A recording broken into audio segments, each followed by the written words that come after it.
Hello दोस्तों। एक health care की कंपनी जिसका नाम है Entero health care solution limited, वो अपना आईपीओ लेकर के आई है जो 9 फरवरी से ओपन हो गया है और 13 फरवरी को जाकर के क्लोज होगा। तो चलिए देखते हैं कि कंपनी क्या बिजनेस करती है, प्लस में इसके फाइनेंशियल को देखेंगे, इसके अभी तक के जीएमपी को देखेंगे और फिर हम पीयर कंपैरिजन करके समझेंगे कि इसमें हमें इन्वेस्ट करना चाहिए या नहीं करना चाहिए। और हम ये भी देखेंगे कि इन्वेस्ट करने पे हमें लिस्टिंग गेन कितना मिलेगा और हमें लॉन्ग टर्म के लिए इन्वेस्ट करने पे क्या फायदा रहने वाला है। तो चलिए एक एक करके सबको देखते हैं। तो चलिए सबसे पहले कंपनी के बारे में देख लेते हैं कि ये बिजनेस क्या करती है। तो ये जो कंपनी थी वो 2018 में इनकॉर्पोरेट हुई है कंपनी, यानी कि ये intro health care solution limited जो है वो 2018 में बनी है। ठीक है।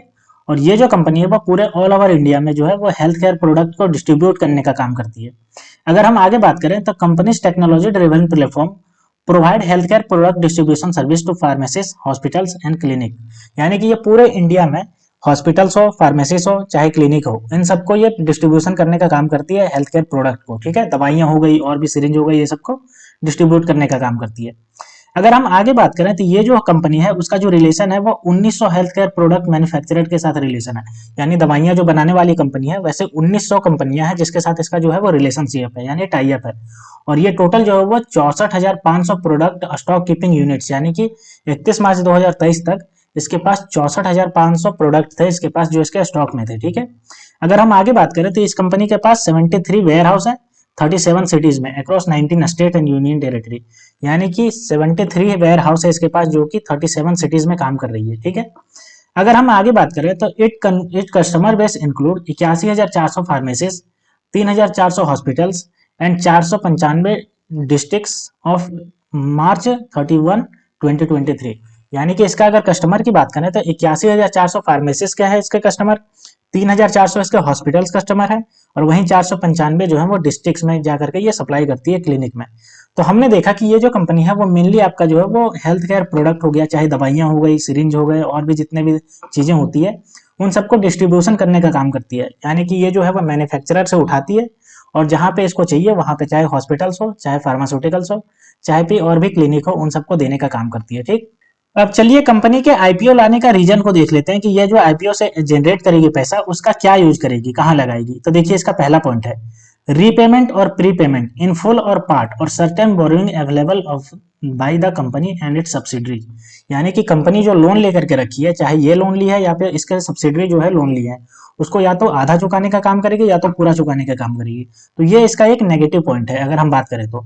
दूसरे पॉइंट की बात करें तो funding the long term working capital requirement, यानी कि वर्किंग कैपिटल जो चाहिए उसके रिक्वायरमेंट की फंडिंग करने का काम करेगी।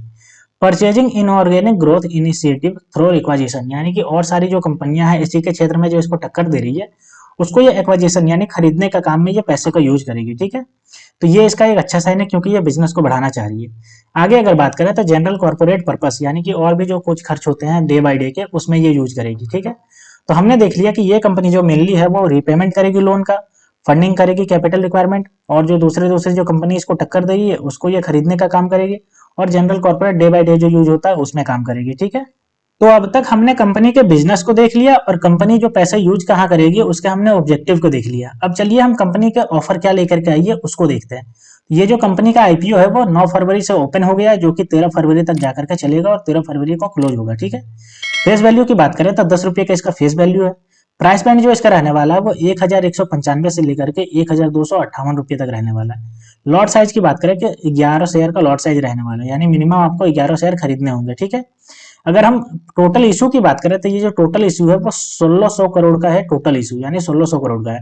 और फ्रेश इशू की बात करें तो 1000 का फ्रेश इशू है और ऑफर फॉर सेल जो है वो आपका 600 का ऑफर फॉर सेल है। ठीक है। अगर हम बात करें एम्प्लॉय डिस्काउंट की तो 119 रुपया का पर शेयर एम्प्लॉय, यानी कि जो इसके एम्प्लॉय होंगे उसको 119 रुपया का डिस्काउंट मिलने वाला है। ये आपकी एनएससी और बीएससी पे दोनों पे लिस्टिंग होगी। ठीक है।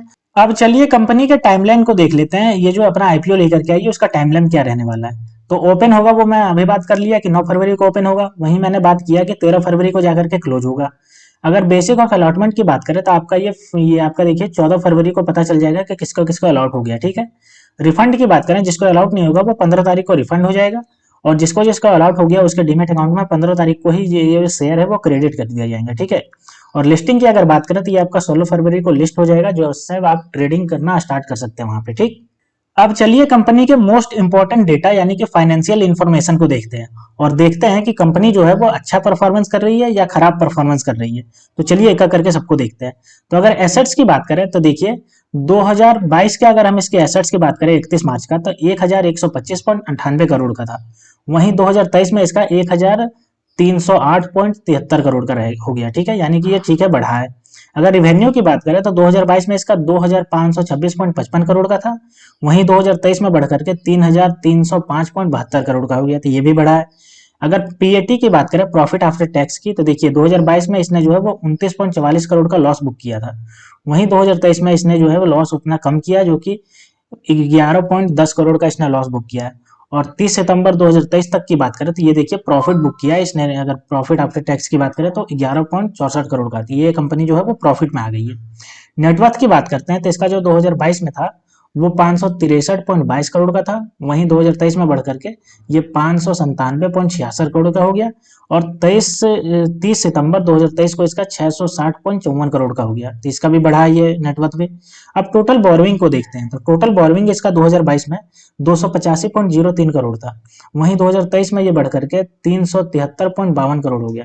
और 30 सितंबर 2023 को ये बढ़ करके 488.68 करोड़ हो गया। तो इसका जो बोरोइंग है ये भी बढ़ता जा रहा है, जो कि एक नेगेटिव साइन है। लेकिन इसका प्रॉफिट जो है वो पॉजिटिव में आ गया है, तो ये एक इसका गुड साइन है। ठीक है, तो इसके फाइनेंशियल इन्फॉर्मेशन देख करके हमें लगता है कि ये कंपनी का एसेट्स जो है वो तो बढ़ता जा रहा है। वहीं अगर रिवेन्यू की बात करें तो रिवेन्यू भी इसका बढ़ते क्रम में है। और इसका प्रॉफिट जो है वो भी आपका पॉजिटिव में आ गया है। और इसका नेटवर्थ है वो भी आपका बढ़ते क्रम में है। लेकिन इसका जो बोरोइंग है वो भी बढ़ते क्रम में, जो कि एक अच्छा साइन नहीं है। लेकिन ये जो कंपनी है अपना जो आईपीओ लेकर के आ रही है उससे इस बोरोइंग को चुकाने का ही काम करेगी। तो जिससे ये आपका जो कंपनी है वो बैलेंस में आ जाएगी, क्योंकि जब इसके बोरोइंग सारे चुक जाएंगे तो ये कंपनी जितना इंटरेस्ट देती है उसको इंटरेस्ट नहीं देना पड़ेगा, जिसके कारण इसका जो प्रॉफिट होगा तो वो और ज्यादा इसका प्रॉफिट बढ़ जाएगा। ठीक है, अब चलिए कंपनी के पीयर कंपैरिजन को देख लेते हैं कि अपने पीयर में ये कहाँ स्टैंड करती है। तो इस कंपनी ने जो अपना पीयर कंपैरिजन किया है वो किया है made plus health service limited के साथ। तो चलिए दोनों का डेटा देखते हैं और फिर समझते हैं कि ये कंपनी जो है वो कहाँ स्टैंड करती है। तो एक एक करके हम दोनों को देखते हैं। तो अगर हम सबसे पहले ईपीएस की बात करें तो एंट्रो हेल्थ केयर का ईपीएस जो है वो माइनस में है, 3 रुपया 43 पैसे का माइनस में। वहीं मेड प्लस जो है वो 4 रुपया 17 पैसे का पॉजिटिव में है, तो यहाँ पे मेड प्लस जो है वो आगे चल रहा है। अगर हम नेट एसेट वैल्यू की बात करें तो 174.21 रुपीज का ये जो नेट एसेट वैल्यू पर शेयर है एंट्रो का। वहीं अगर हम बात करें मेड प्लस का तो 124.93 रुपया जो है पर शेयर वैल्यू है वो है आपका मेड प्लस का। तो यहाँ पे आपका एंट्रो हेल्थ केयर जो है वो आपका आगे चल रहा है। अगर हम पी रेशियो की बात करें तो अभी इसका कैलकुलेट नहीं हुआ है, जिसके कारण अभी डेटा नहीं दिया है। रिटर्न ऑन नेटवर्थ की अगर बात करते हैं तो देखिए 1.69% माइनस में है इसका एंट्रो हेल्थ केयर का।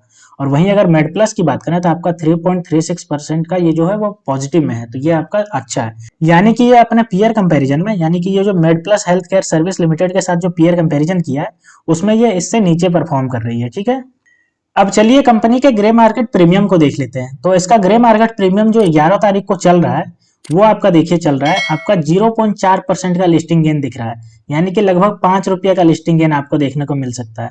अगर ये 1258 रुपया यानी कि हायर प्राइस बैंड पे अगर ये लिस्ट होता है तो ये आपका 1263 रुपये के आसपास आपका लिस्टिंग होने का चांसेस है। ठीक है, यानी कि आपको लगभग 5 रुपये का ये जो है वो आपको दे सकता है लिस्टिंग गेन।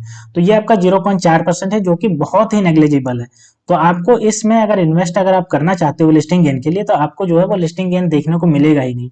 हो सकता है कि ये जो लिस्टिंग गेन है वो नेगेटिव में भी खुले और आपके पैसे जो है वो आपके डूब भी सकते हैं। ठीक है, तो आप इसको भी ध्यान में रखिएगा। तो दोस्तों हमने इस कंपनी के ऑब्जेक्टिव को देखा, जिसमें इसने बताया है कि वो लोन चुकाने के लिए फंडिंग ले रही है। तो इसका एक नेगेटिव पॉइंट है, क्योंकि लोन चुकाने में ये फंडिंग ले रही है तो अपने बिजनेस को एक्सपेंड ही नहीं कर रही है। अगर हम इसके फाइनेंशियल कंडीशन को भी देखा तो उसमें ये जो है वो अभी अभी पॉजिटिव में आई है। साथ ही इसका बोरिंग भी बढ़ते जा रहा है, जो कि इसका एक नेगेटिव साइन है। और अगर हम इसके ग्रे मार्केट प्रीमियम की बात करें तो उसमें भी आपको लिस्टिंग गेन जो है वो ना के बराबर देखने को मिल रहा है। तो अगर आप भी इसमें इन्वेस्ट करना चाहते हैं तो आप भी एक बार इन सब चीजों को कंसीडर करिए, क्योंकि आपको लिस्टिंग गेन लगभग ना के बराबर देखने को मिलेगा। और हो सकता है ये आपका जितने पे ये आपको प्राइस बैंड पे ये आपको मिल रहा है वो आपका लिस्टिंग होने के बाद ये नेगेटिव में भी खुले और आपके पैसे डूबने के भी चांसेस बन सकते हैं। तो आप एक बार इसको अवेयर रहिएगा अगर आप इसमें इन्वेस्ट करना चाह रहे हैं तो। लेकिन मेरे साइड से अगर ओपिनियन मैं बताऊं तो आप इसमें इन्वेस्ट करने से बचिए, इसको एक बार लिस्टिंग हो जाने दीजिए। उसके बाद आप इसमें इन्वेस्टमेंट करना चाहते हैं तो आप इसमें इन्वेस्टमेंट करिए। ठीक है, तो दोस्तों ऐसे ही वीडियो वीडियो देखने के लिए आप मेरे चैनल को सब्सक्राइब कर लीजिए। तो मिलते हैं दोस्तों नेक्स्ट वीडियो में, तब तक के लिए स्टे ट्यून्ड, थैंक यू।